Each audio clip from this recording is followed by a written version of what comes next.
want to welcome everyone here tonight to chapter 44 of the study of Ezekiel. And my name is Steve Sheik. I'm the congregation leader, rabbi at Tree of Life Messianic Congregation in Katy, Texas. Starting with verse 1 of chapter 44. Then he brought me back to the outer gate of the sanctuary, looking east. It was shut. Adonai said to me, "This gate is to be shut. It must not be open. No one may enter through it, for Adonai, God of Israel, has entered through it, so it is to be kept shut." So Ezekiel, he had a guide there that took him from this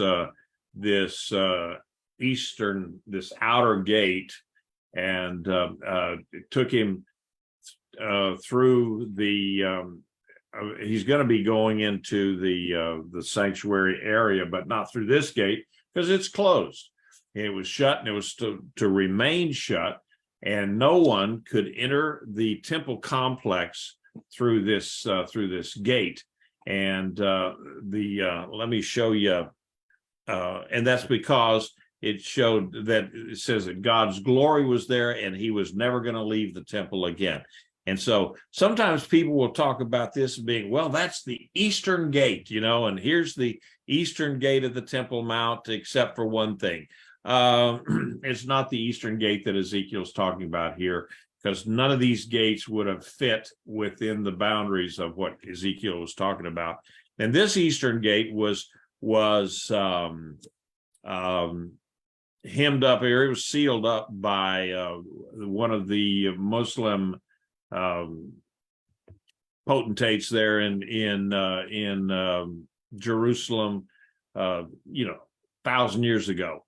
And so they also put a Muslim cemetery around here, because what they were trying to do is make sure that the prevailing idea is that the Messiah is going to come through this eastern gate. So they sealed it up so that the Jewish Messiah cannot come through this gate. Plus, then they put the cemetery out there so that another barrier for the Messiah, supposedly, because he couldn't walk across gravestones or something like that. Silliness, but that's the way they believed back in those days. So anyway, this gate, the eastern gate of the Ezekiel complex, this is the temple that Ezekiel is describing here now. It's going to be in the future, and so when the Lord comes in and he settles in this gate, in this temple complex, it's like when he was in the tabernacle, and the tabernacle eventually went away, and then he was in the first temple, Solomon's temple, and his presence was there. And then once the Solomon's temple, the first temple, once it was destroyed, then God's presence never did come back into the rebuilt temple. And he just never dwelled there anymore. The Ark of the Covenant was gone. And so the Holy of Holies in that second temple was, it was empty. There was nothing in there. So they just kind of pretended there was something there. And so the question is, someone had a question, is that the Golden Dome thing? Well, that eastern gate that I showed you the picture of there, yes, that is on the Temple Mount area, and right behind that would have been the Golden Dome not the Al-Aqsa Mosque, but whatever they call it. It's the Muslim monument there, Dome of the Rock. Dome of the Rock. Yeah, there you go. That's the one. So thanks, Alan, that I had a senior moment there. So anyway, going through again, this gate was closed, and it was a mark back in those days, in the days of Ezekiel. it was a mark of honor to an Eastern king, so that when he went through a gate, then nobody could go through that gate until he left again. And so in this case, though, God said, I'm not going anywhere. So that gate's to be kept closed. It will be sealed forever. So going ahead on verse 3, only the prince, since he is a prince, will sit there to eat bread before Adonai. He will enter by way of the porch of the gate and go out the same way. So after the Lord entered the temple complex through this East Gate complex, it was shut. Now the prince. So who is this prince guy? All right. Now the question is the prince Jesus or Yeshua? All right. How many? I mean, I don't know how many of you think it might be Yeshua, and how many of you think it might be somebody else, and so forth. It depends a lot of it on how you're taught, I guess, because there are people that say, yeah, that was this prince refers to the Messiah. After the Lord entered into the temple complex through this eastern gate, it was shut, and a king or a prince would rule over the Israelites, and he would sit in this gate complex and eat sacrifices to the Lord there. And he would enter the gate complex by way of its porch or a vestibule on the west end, and then go out the same way. So he wouldn't be going into this eastern gate. And so, correct that Yeshua will be the King of Kings, and he'll rule over many kings, including this king or this prince. The city gate area was a place of civil and judicial business in the ancient world.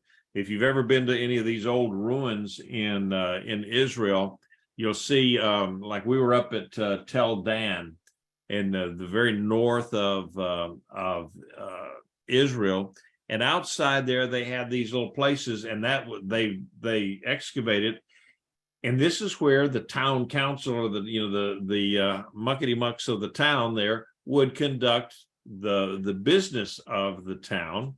And so Ezekiel is saying here that this prince will sit at this gate complex, and that's where he will administer the various things of the temple and maybe the city of Jerusalem itself. And so this is where the elders of a city assembled, and they discussed and transacted important matters. When Abraham bought the cave at Machpelah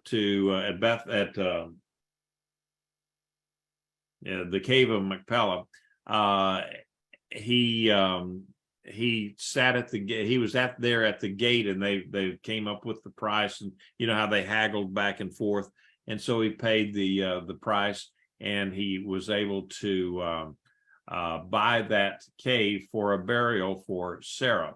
And business was conducted in that way. So sitting at this gate, like Ezekiel describes, then pictures the prince as an administrator of the temple area. And Rich said Yeshua is called Prince in Acts 3:15 and 5:31. Indeed, he is. But he's also, he's called Sar Shalom, Prince of Peace. That was one of his names.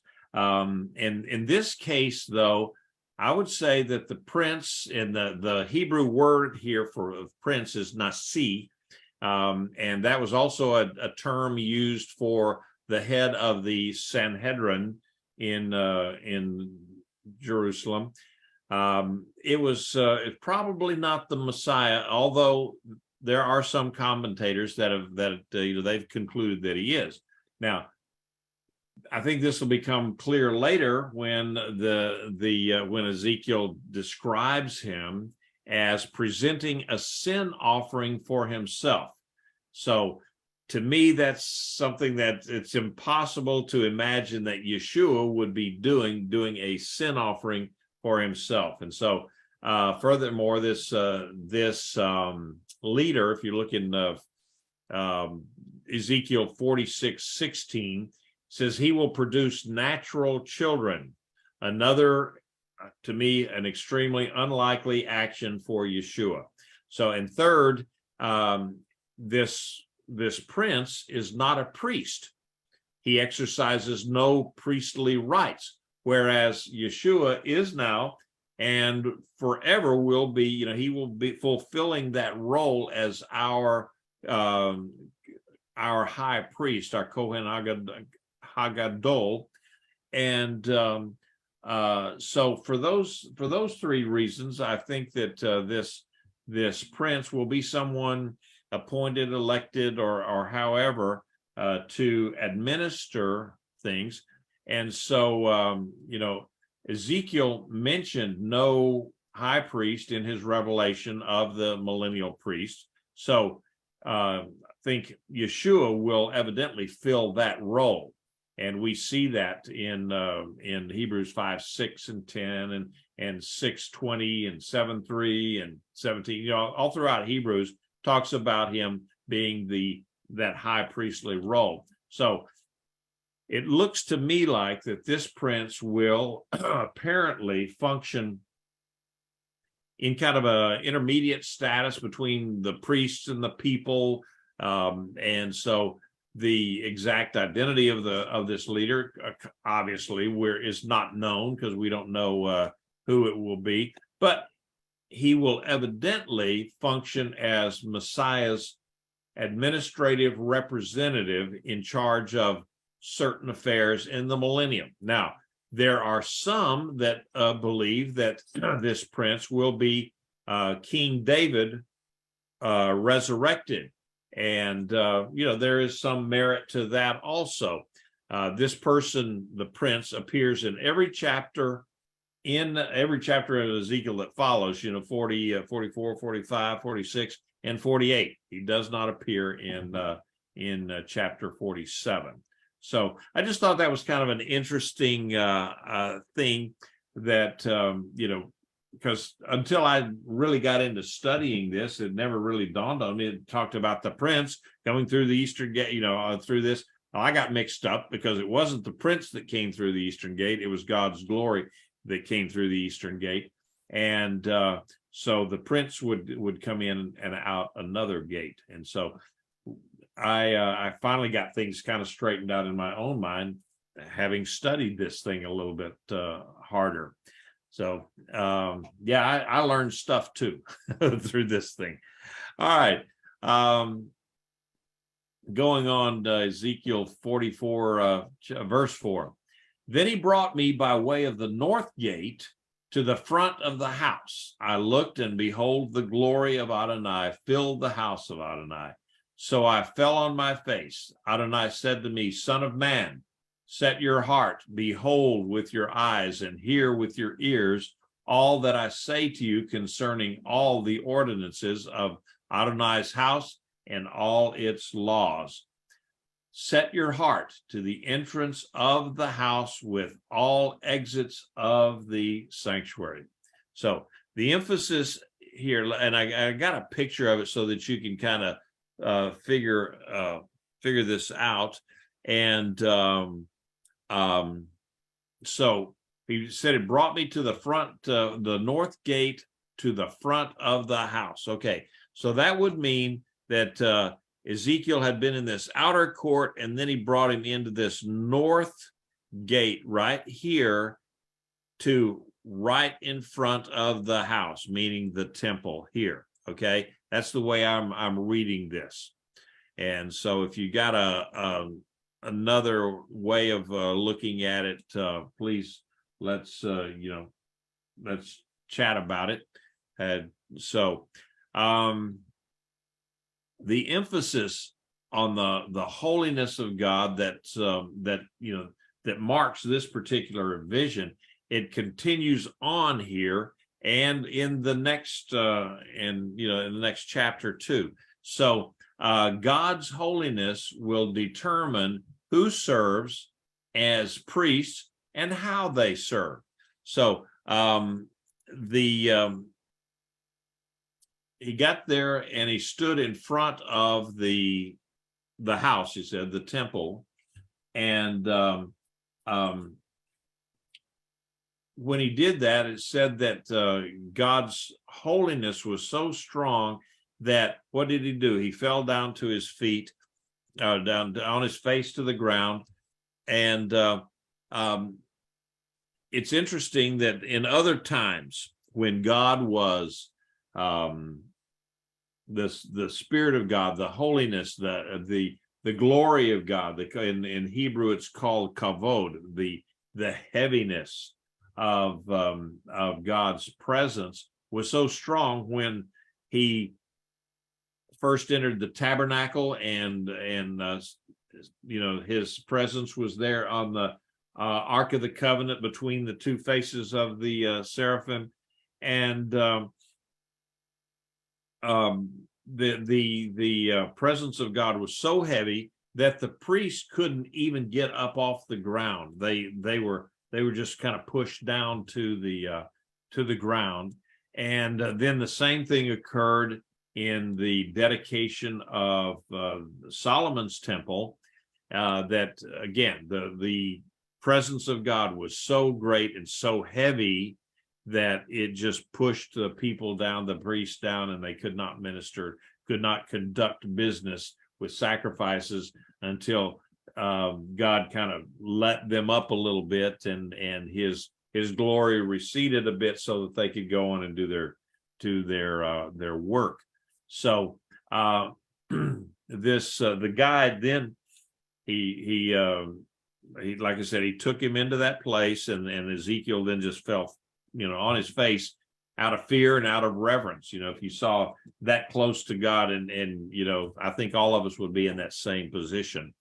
I think that you see here that the reference to the glory of God, the kavod, makes it clear that God's presence was there in the temple, and then that his holiness, his presence, then served as the basis for all of the regulations that follow on with that. And the Lord spoke to Ezekiel, and he instructed him to pay very close attention to all the instructions that he was going to receive concerning worship of the temple, worship in the temple. And he needed to give special attention to the entrances leading to the temple proper, because it was there in these entrances. And remember how we talked about the entrances of these gates, and how they had little rooms in there that maybe business was conducted, or in the old days, that's where you would have guards in those little anterooms inside the gate. And so he said that's where the common people, the everyday people would interface then with the holiness of that inner sanctum of the temple. They would never go into the temple proper, but they could still go into some could go into that inner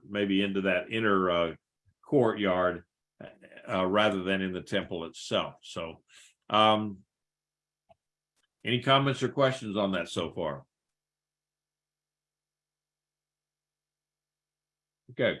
Verse 6, say to the rebellious, to the house of Israel, thus says Adonai Elohim, enough of your abominations, house of Israel. You brought in foreigners, uncircumcised in heart and uncircumcised in flesh, to be in my sanctuary, to profane it, my house, when you offer my bread, the fat and the blood. They have broken my covenant to add to all your abominations. You have not kept charge of my holy things, but you set keepers of my service in my sanctuary to please yourselves. Thus says Adonai Elohim, no foreigner, uncircumcised in heart and uncircumcised in flesh, may enter my sanctuary, not any foreigner who is among Bnei Israel. All right, so Ezekiel was to tell these rebellious Israelites that the Lord had had enough of all their abominations, particularly the profaning of his Jerusalem temple. They had brought in unbelievers into the temple. They had misused the food that was brought as sacrifices to him.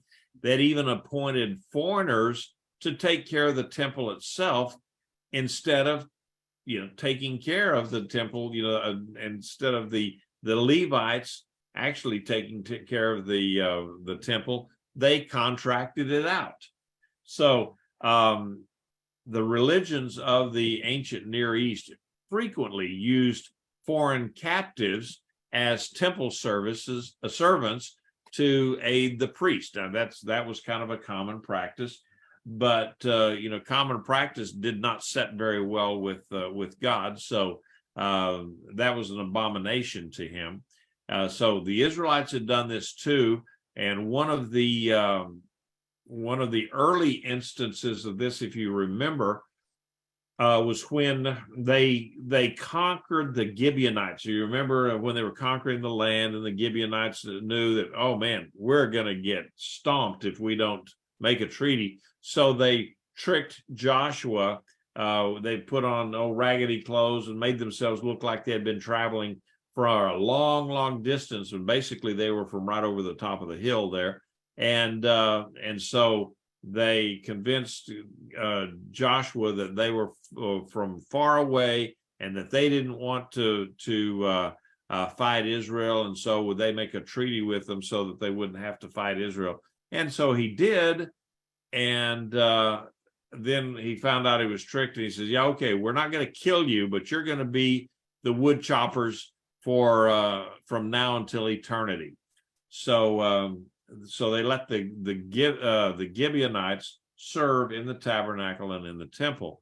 And Mosaic law specifically forbade any unauthorized person like the Gibeonites from serving in the tabernacle or temple as a priest.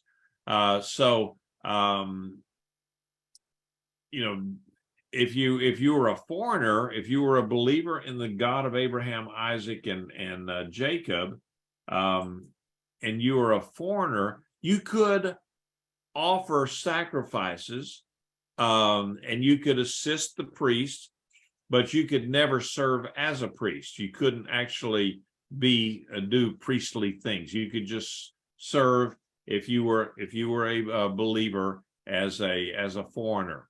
But there's only certain things that you could do. And then later on, if you remember the temple in Yeshua's time, that the foreigners could be in the court of women, which is that outer court, but then they could not go into that inner court. And there's a big sign there that says, okay, if you're a foreigner, you're not, all the uncircumcised. If you try to come in here and we figure it out, that's a death sentence, and you bring it on yourself.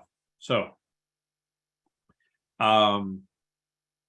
that in the millennial temple, foreigners, being uncircumcised in heart and flesh, in other words, unbelieving Gentiles, would not be allowed to enter the temple proper, and possibly not even in the temple precincts. We don't know exactly, but so there will be many survivors of the Great Tribulation that are left in the world. Now, some of the stuff that I've been reading, one of the commentators, which I really I respect his opinions and so forth, but he says there will be no unbelievers that survive the Great Tribulation, and I don't read it that way at all. The entire world is not destroyed at that point, and so there will be lots of unbelievers left at the end of the Great Tribulation. And so these non-believers will not have access to the temple. And also with the way that you read this, even the Jewish people, if they're an apostate Jew, if they just, they may be Jewish, they may be physically circumcised, but if they don't have a heart for God, if they like some of these kids in Israel today, they'll serve in the armed forces, the IDF, and then when their 2 years is done, then they go to India, Nepal, and Tibet, and become Buddhists for a while. And in fact, I know missionaries who actually live over in those parts of the world, specifically so that they can target these young people that have served Israel, and then now they're just looking for whatever, and then that's how they introduce them to Yeshua. So it's in some ways, I guess that would be a good place to live, and certainly it's a noble act that they would be trying to reach these kids. But non-believers are not going to have access to the temple in any way, shape, or form. So I've struggled with this, and I've researched it, and I still don't have a real good answer for in the millennial era. Okay, this is when this temple is. Believers at that point, Yeshua has come back, and we as believers will have an incorruptible body. We've been changed from corruptible to incorruptible, and so what does that mean for the non-Jewish person, male, who was not circumcised? Which is most of the world in that case. What about those guys? They may be circumcised of heart. They've got an incorruptible body now. But does that preclude them from serving and worshiping in this millennial temple?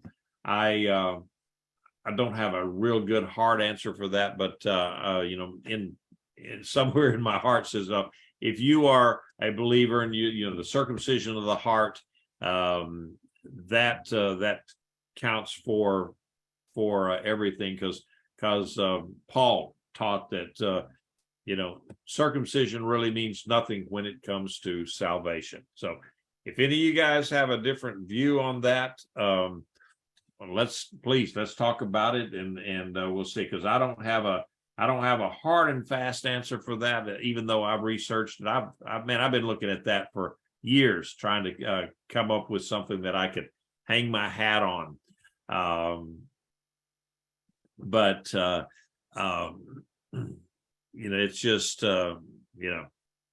something I haven't figured out yet totally with 100% surety. So in these particular verses, I think, though, that we could probably find the answer in other places that would allow for the service and so forth of foreigners, because there's something that has it's one of those questions that leaders of the world will have to come to the temple and offer a sacrifice to an offering to the Messiah, who's reigning from the temple in Jerusalem at Sukkot each year. And if they don't come with an offering from their country each year, then it says that they will have no rain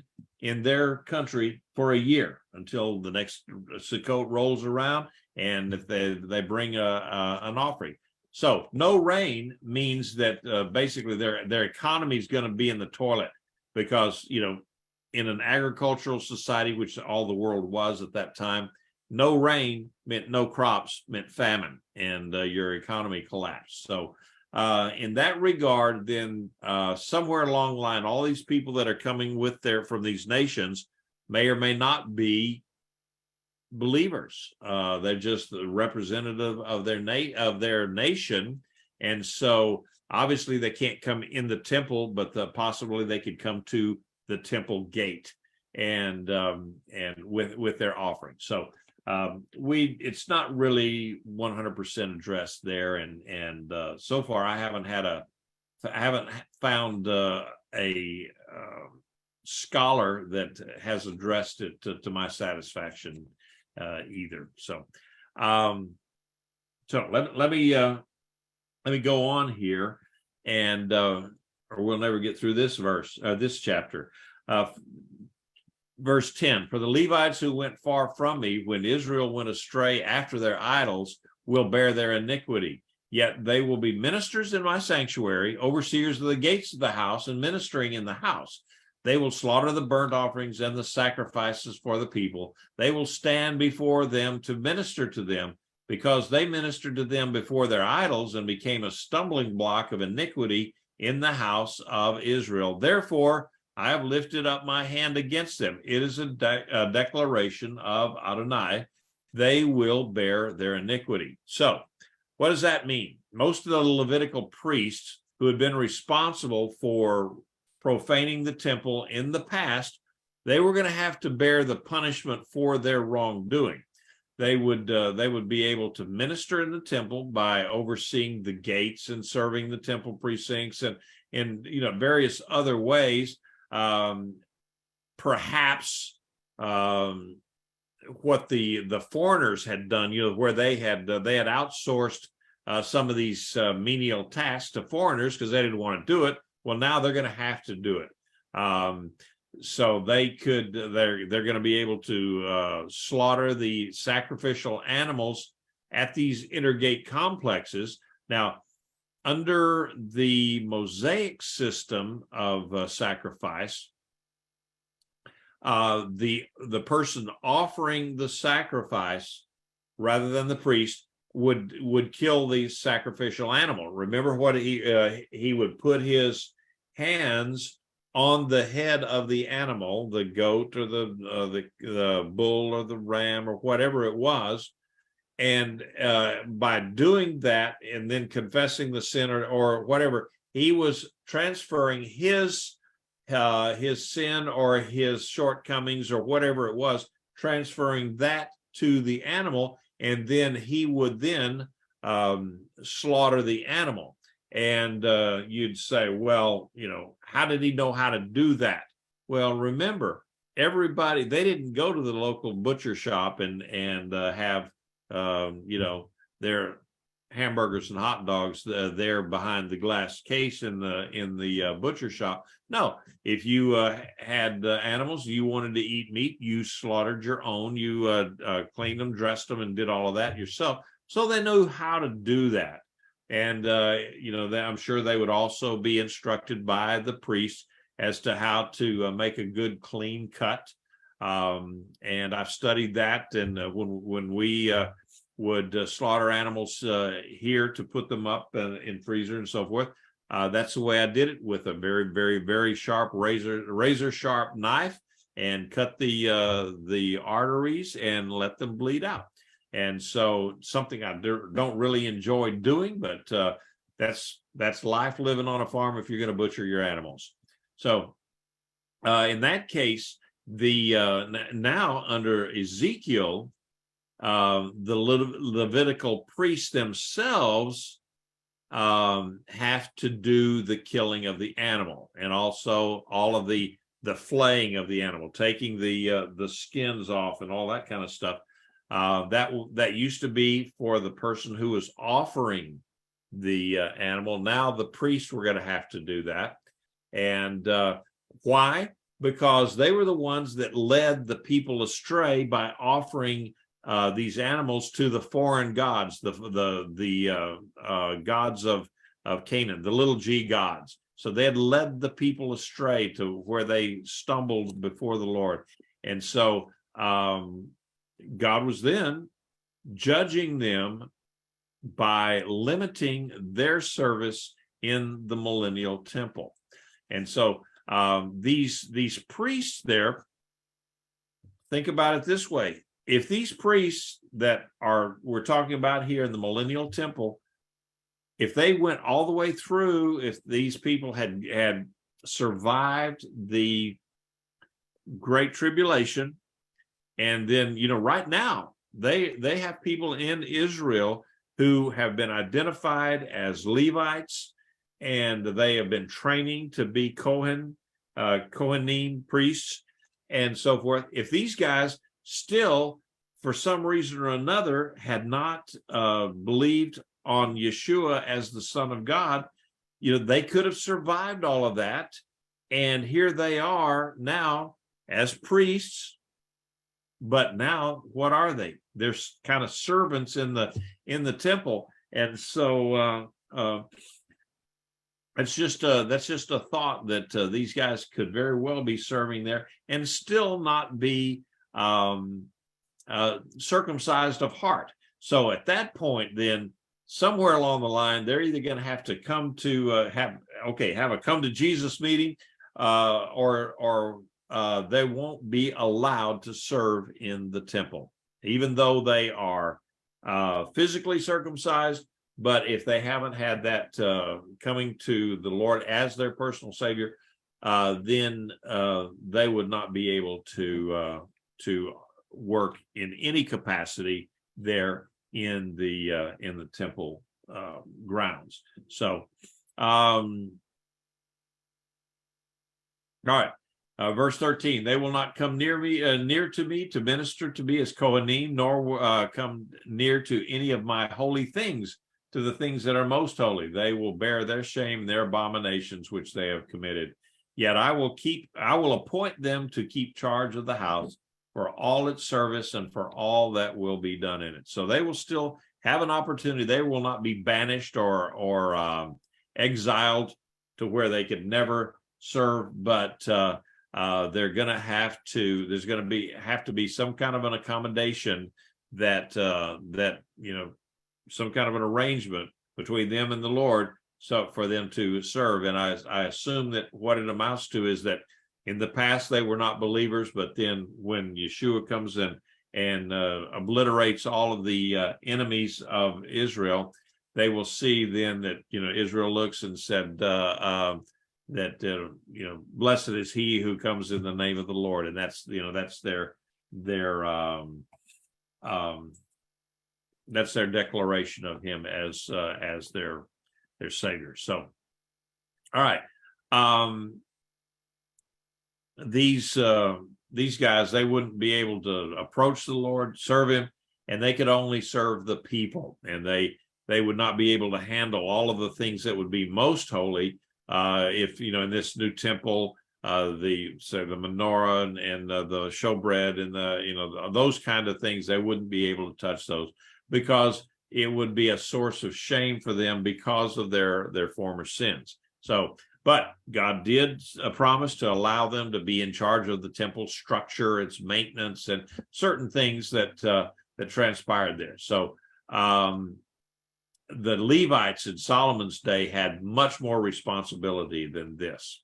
All right. So so the Levitical Kohanim, the sons of Zadok, who kept charge of my sanctuary when Bnei Israel wandered from me, will draw near to me to minister to me. They will stand before me to offer me the fat and the blood. It is a declaration of Adonai. These are the ones. They are the ones who will enter my sanctuary and draw near to my table to minister to me. They will keep my charge. Okay, so the Levites from Zadok's branch of the priestly family, they're going to have a special dispensation there, to special privileges, since Zadok and his sons had served the Lord faithfully in the past.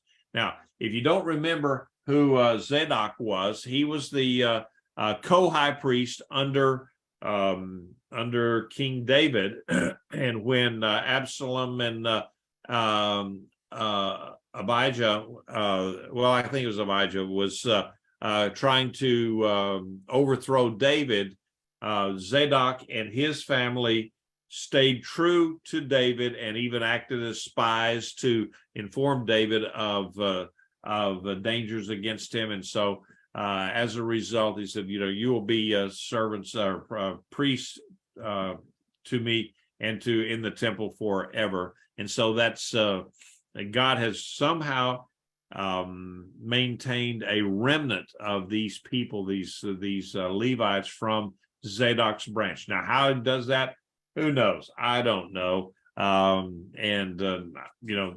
The best science and so forth. I don't know. I don't know if there's a Zadok gene in there someplace, but the Lord's going to figure it out, and those people will then be able to do all of the sacrifices, and they will be able to minister to the Lord himself while he's in this, his glory in this temple. What that looks like, who knows? It's going to be, a very, very privileged opportunity for them. And so, in every age, God has a remnant of those who have stayed true.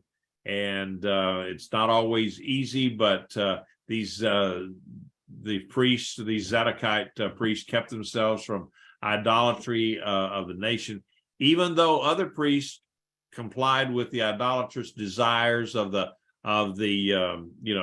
disobedient people. And so God rewarded them for that. Do you remember the story of, maybe you don't know the story, but when the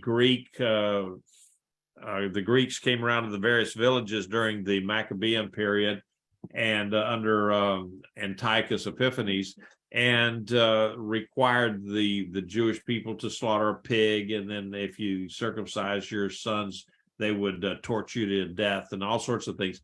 Well, they had a priest actually going around with the Greek dude and saying, well, I'll slaughter the pig for them, because he was just, he was going along to get along. And that's when the Maccabee family said, no, we're not going to go along with that. And that started the revolution that finally freed Israel from the Greek occupation. And from that, then we, got the festival of Hanukkah. So that's another story. All right. So again, anybody got questions or something? I know it's a fast pace tonight, but we'll go ahead. It will be verse 17. It will be that when they enter in at the gates of the inner court, they will be clothed with linen garments. No wool will come on them, that while they minister in the gates of the inner court within. They will have linen turbans on their head, linen underclothes upon their loins, and they will not wear anything that causes sweat. Okay, so why is that? Okay, God did not want sweaty priests. To the Lord, in those days, the idea of sweating when you're sweating, that's uncleanness, or it's a bodily something that comes out of your body, and it renders a person and in English we call it unclean, but in the Hebrew it's more of a function of being unfit, because sweat was a form of uncleanness, and so detoxing the body and such. In a way, yeah, that's right. All the impurities come out. Yeah. That's exactly right. Thank you, Carmen. That was a good answer. And then Rich said, "Sweat speaks of the curse of human effort and the works." And so they just had no place in that. God wanted under the Mosaic system. He also told them, "Do not. You have to wear linen so that you don't sweat." And so sweat made them tahor, which meaning unfit for service at that point. So I don't know really how that would work, because I know if I had to do some of that stuff before the Lord, man, I'd be sweating it big time, no matter what I was wearing. But certainly would not be as much as if they were wearing wool garments, and that would really make them sweat. So verse 19, before they go into the outer court, to the outer courtyard to the people, they must take off their garments in which they minister and leave them in the holy chambers. They will put on their other garments so that they do not consecrate the people while in their garments. They must not shave their heads nor let their locks grow long, but must carefully trim the hair of their heads. Okay. The priests, they had to remove, when they went into the outer court, then they would have to change out of their priestly linen clothes, and those clothes were set aside specifically for priestly duties. And so they would not transmit what was holy to what was not holy, which was common, the people who were outside. And why they would do that is it's not a put down of the people on the outside, but contact with holy things consecrated the people, if they touched holy things, then you are now set apart to God. Now you're going to have to follow a whole lot more regulations and rules and so forth, and you're not trained for it. You can't do it. And so God didn't want to bring that on to the people. So they were also to keep their hair trimmed. You didn't let it grow long, because that was a sign of mourning, and they couldn't shave it off, because the pagans shaved off their hair on their heads, and that was a sign of mourning to the idolatrous, the pagan priests. So God says, no, you're not going to do either one of those things. Let your hair grow long or shave it off, because for those two reasons. And so they would keep their hair closely trimmed. And so these pictures that we all see of Yeshua and so forth, the men of Jerusalem, of Israel in those days of Yeshua, they kept their hair trimmed, nicely trimmed, and they would of course have their beards, but they didn't shave their heads, but they kept it pretty well clean. Okay, pretty well short. All right. No Kohen may drink wine before entering the inner court. None may take a widow or divorced woman and his wife, for they must take virgins of the offspring of the house of Israel, or a widow who is the widow of a Kohen. So the priest, there's some more regulations for priests. No alcohol before ministering. All right, makes good sense. Alcohol clouds the judgment and sometimes makes you do funny things. And so remember the two sons of Aaron, who that's one of the things that they talk about. Why did the Lord execute both of those guys? Number one, because they offered strange fire, and also they speculate that they may have been drunk while they were doing it. So it's a case of don't drink alcohol before ministering. It's a good thing to do if you are a minister and you're going to be ministering to people. Don't go before the people and try to minister while you're smashed. It's just not a good thing, and it's against everything that God said. Okay, and also they had restrictions on marriage. They couldn't marry just anybody, and that used to be, those restrictions on marriage used to be only for the high priest. But now, under the millennial system, that would apply to all the Zadokite, the priests, all those priests that were descendants of Zadok. All right, so that's kind of a further restriction then to these priests. They will teach my people the difference between holy and the common, explain to them the difference between the unclean and the clean. In a lawsuit, they will stand to judge and judge in accordance with my ordinances. They will keep my laws and my statutes in all my moedim and keep my Shabbatot holy. So part of the priest's job then was going to teach the people the difference between holy and common, basically keep them educated as to what the Lord required of them, between what was clean and unclean, or tamim and tahor, what was acceptable and what was not acceptable. And so they would learn all of these things from the priest, and the priest would actually do this through their own actions. And so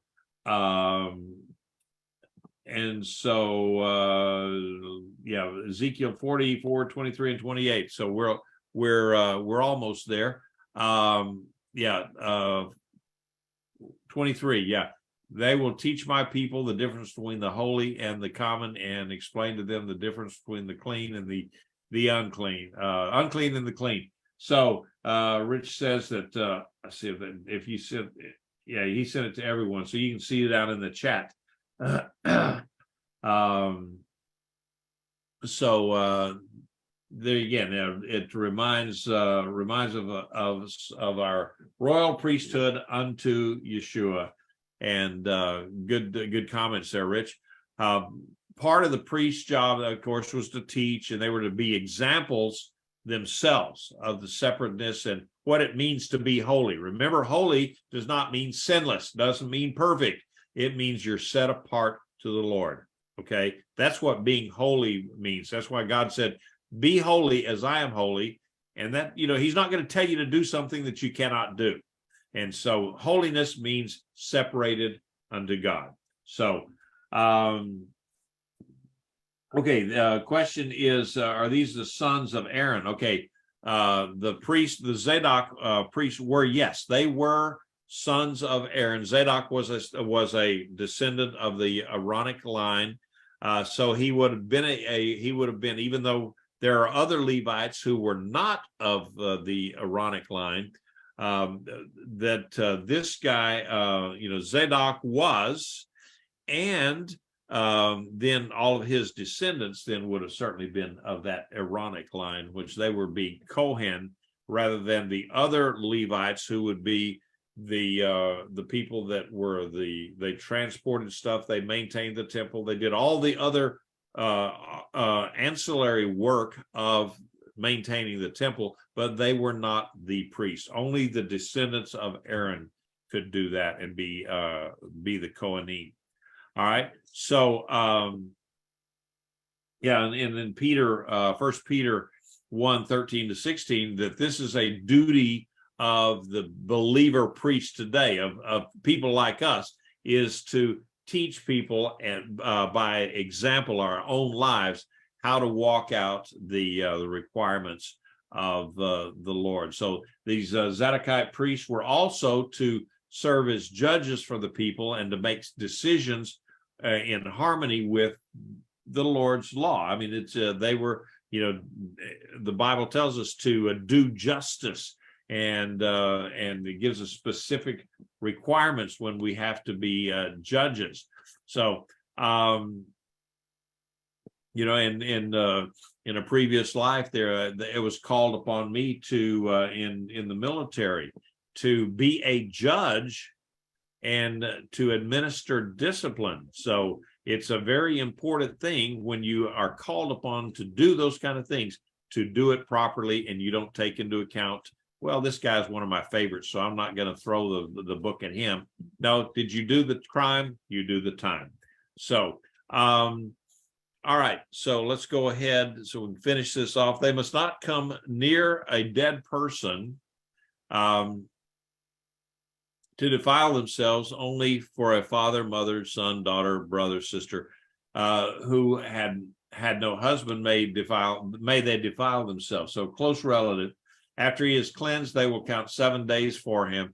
On the day he goes unto the sanctuary in the inner court to minister in the sanctuary, he is to offer his own sin offering. It is a declaration of Adonai. So these priests, if they come in contact with death is dead.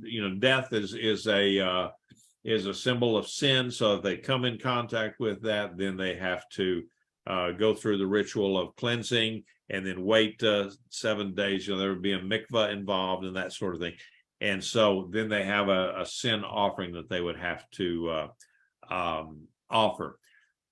Verse 28, it will be an inheritance for them. I am their inheritance. Do not give them any possession in Israel, for I am their possession. They will eat the grain offering, the sin offering, and the guilt offering. Every devoted thing in Israel will be theirs.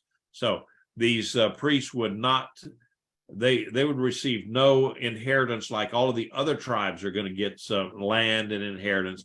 But their inheritance is actually the privilege of serving the Lord in special ways that he permitted. So the Lord would designate a portion of the land for them to live in, and they could have their gardens, their orchards, and that sort of thing. But that was not their inheritance. It was a very small area, and how they are sustained, though, is through the offerings that people bring to the temple. And so, again, we've talked about there will be offerings, sacrificial offerings in this millennial temple, and that's how the priests will be fed, housed, clothed, and so forth.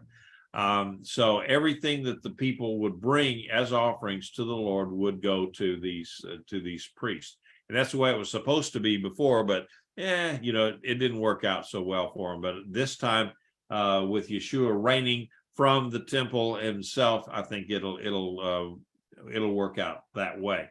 All right. Finally, the first of all, the first fruits from everything and every offering of every kind from all your offerings will belong to the Kohanim.